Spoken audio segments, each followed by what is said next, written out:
हरदोई से खबर। हरदोई में बांग्लादेश में दीपू चंद्र दास की हत्या की घटना को लेकर देश भर में रोष व्याप्त है। इसी क्रम में हरदोई में सवर्ण चेतना सभा के अल्पसंख्यक प्रकोष्ठ के अध्यक्ष आरिफ खान शानू के नेतृत्व में बांग्लादेश सरकार के विरोध में प्रदर्शन किया गया। इस दौरान प्रदर्शनकारियों ने बांग्लादेश सरकार और वहां के प्रधानमंत्री का पुतला फूंककर अपना आक्रोश व्यक्त किया और घटना की कड़ी निंदा की। प्रदर्शन को संबोधित करते हुए आरिफ खान शानू ने कहा कि किसी भी सभ्य समाज में अल्पसंख्यकों के साथ हिंसा और उत्पीड़न स्वीकार्य नहीं हो सकता। उन्होंने कहा कि बांग्लादेश में हिंदू अल्पसंख्यकों सहित किसी भी समुदाय पर हो रहे अत्याचार मानव अधिकारों के मूल सिद्धांतों के विरुद्ध है। ऐसी घटनाएं न केवल संबंधित देश के लिए बल्कि पूरे अंतर्राष्ट्रीय समुदाय के लिए गंभीर चिंता का विषय है।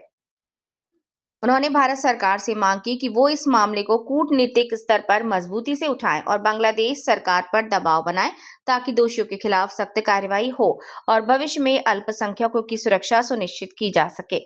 वक्ताओं ने कहा कि पड़ोसी देशों में अल्पसंख्यकों की सुरक्षा केवल वहां की सरकारों की ही नहीं बल्कि वैश्विक स्तर पर सामूहिक जिम्मेदारी है। प्रदर्शन के दौरान दीपू चंद्र दास को न्याय दो, अल्पसंख्यकों पर अत्याचार बंद करो जैसे नारे लगाए गए।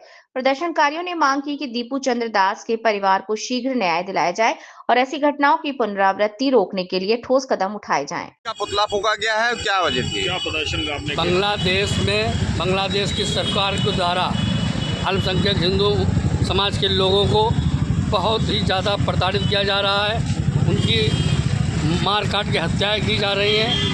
दीपू चंद जैसे नौजवान को मौत के घाट उतार दिया गया। ये अल्पसंख्यक मुस्लिम समाज कतई बर्दाश्त नहीं करेगा।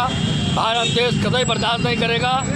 जो खुराफात और आतंक मचाएगा भारत देश उसको मिटाने का काम करेगा, क्योंकि भारत ने सदैव आतंक को मिटाया है और एक अच्छी और एक नेक और भाईचारे को जिंदा करने का काम भारत देश ने किया है। आप देख सकते हैं कि हमारे देश के प्रधानमंत्री माननीय मोदी जी ने पूरी दुनिया में अपना नाम सिर्फ भाईचारे के नाम पर पैदा किया है। मैं मोदी जी से अपील करता हूं कि बांग्लादेश जैसे आतंकी मुल्क में जो यूनुस प्रधानमंत्री बनकर बैठा है वो आतंक मचा रहा है, उसको सबक सिखाने का काम करें।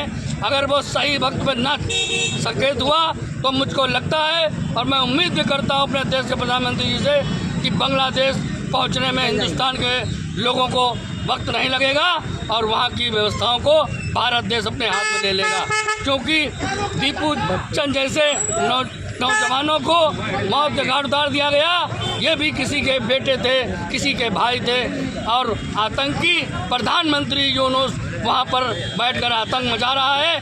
हर कीमत पर उसका हाथ इस आतंकी घटनाओं में शामिल है और देश का वातावरण खराब कर रहा है। ये समाज कतई बर्दाश्त नहीं करेगा, क्योंकि समानता का दौर है, हर आदमी का सम्मान है और उसकी इज्जत है।